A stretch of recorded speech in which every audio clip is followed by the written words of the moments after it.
आप लोगों को के स्टूडेंट क्लास में स्वागत है और इस चैनल को सब्सक्राइब और लाइक करना न भूलें और बेल आइकन का बटन में दबा दें। आज प्रतिलेखन संख्या 15 लिखाएंगे। पेंसिल कॉपी लेकर तैयार हो जाएं। पहले 70 का स्पीड में, फिर 80 का स्पीड में।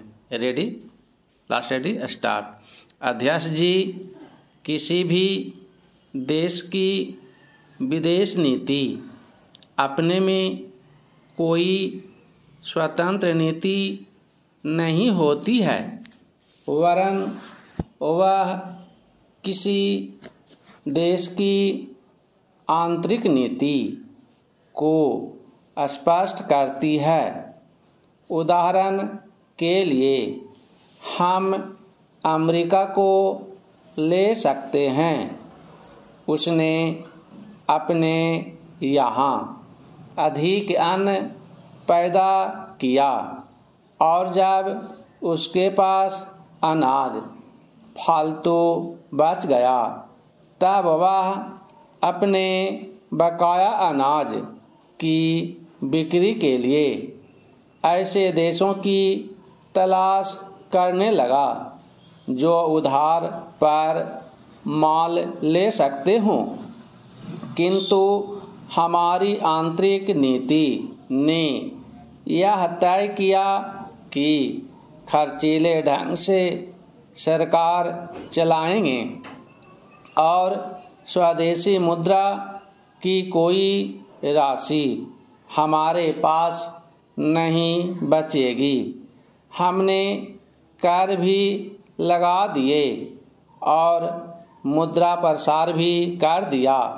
कुछ संकट पड़ने के बाद इस बात की आवश्यकता को नहीं समझा कि उस पैसे का कहीं अन्यत्र उपयोग कर सकें। Para change.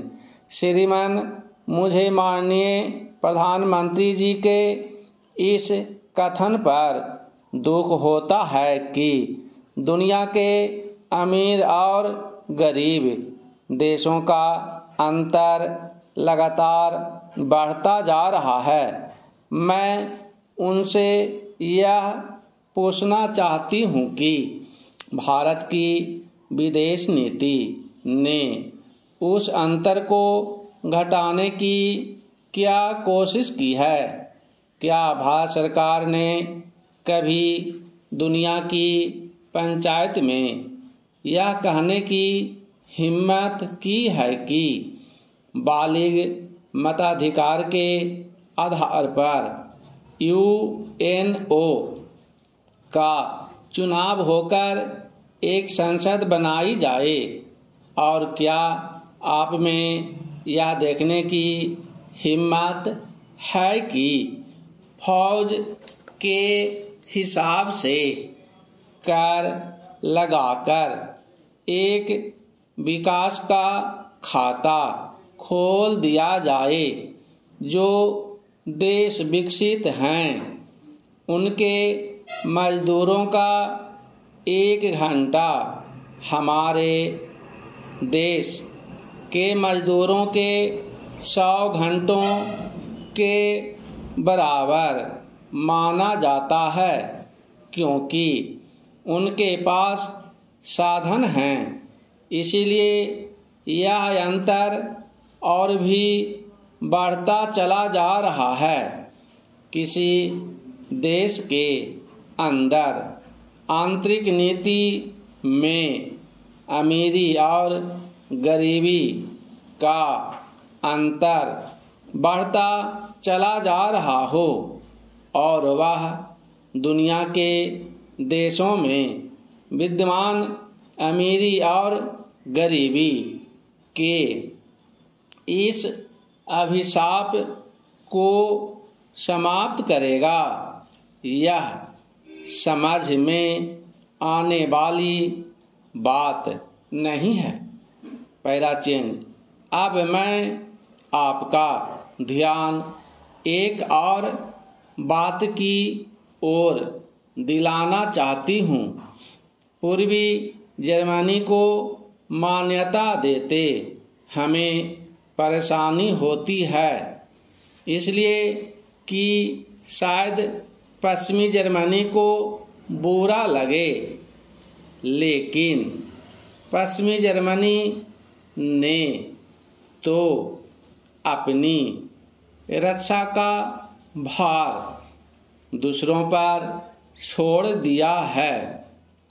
उसने अपनी पूरी शक्ति इस बात पर लगा दी है कि अधिक से अधिक उत्पादन किया जाए। आपने जो समय दिया उसके लिए मैं प्रदर्शन करता हूँ और धन्यवाद करता हूँ। अब 80 की स्पीड में लिखाएंगे।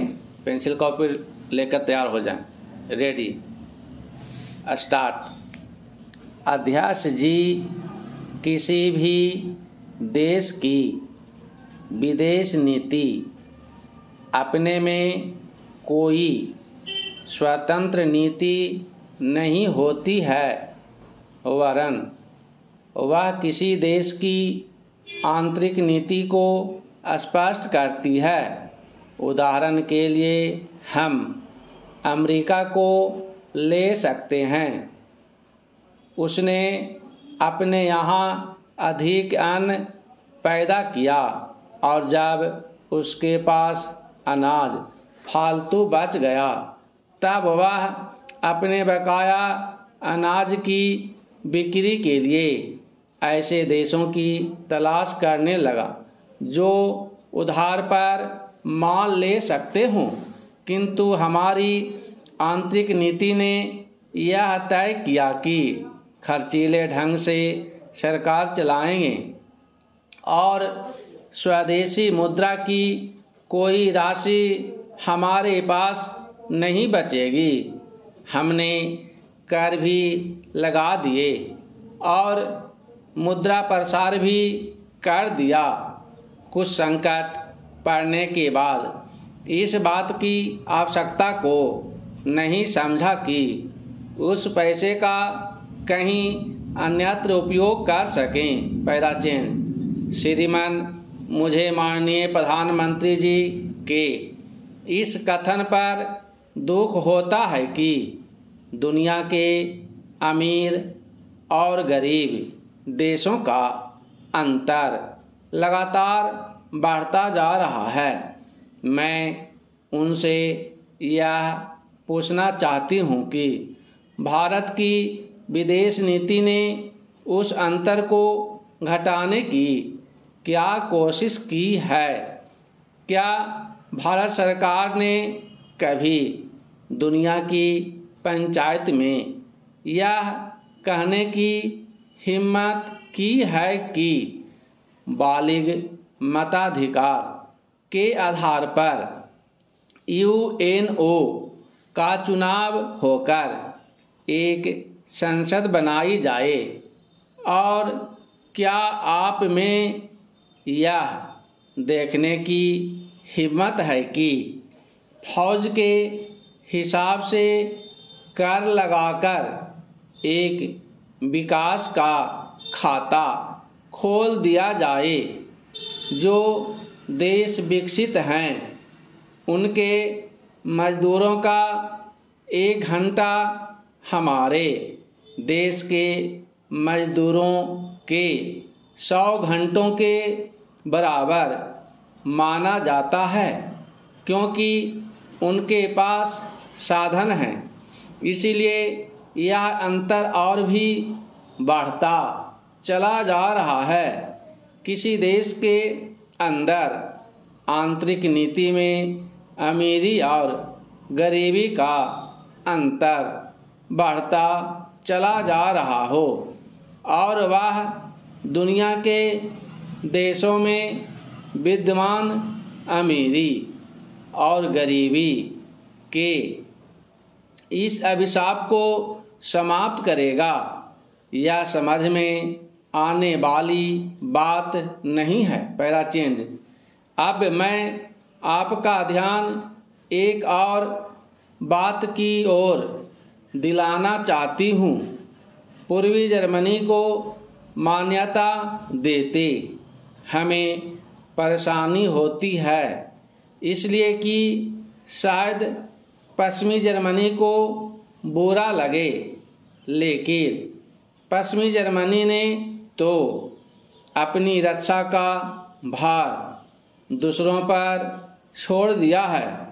उसने अपनी पूरी शक्ति इस बात पर लगा दी है कि अधिक से अधिक उत्पादन किया जाए। आपने जो समय दिया उसके लिए मैं आभार प्रदर्शन करता हूँ और धन्यवाद करता हूँ।